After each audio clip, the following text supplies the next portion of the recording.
এদেশীয় বাঙালিদের মধ্যে চিংড়ি মাছের ব্যবহার রান্নায় খুবই প্রচলিত। সে লাউ চিংড়ি হোক কি পটল চিংড়ি কিংবা আরও কত কী পদ, তারই মধ্যে গাছপাঠা দিয়ে এঁচোড় চিংড়ি খুবই প্রচলিত।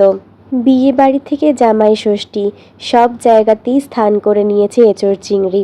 তাই আজ এঁচোড় চিংড়ি বানানোর জন্য কেটে বেছে রাখা এঁচোড়টাকে কুকারে নুন আর হলুদ দিয়ে একটু সেদ্ধ করে নিয়েছিলাম।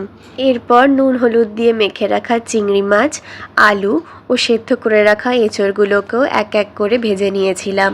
এরপর ওই সর্ষে তেলের মধ্যেই ফোড়নের জন্য দিয়েছিলাম তেজপাতা, জিরে, শুকনো লঙ্কা।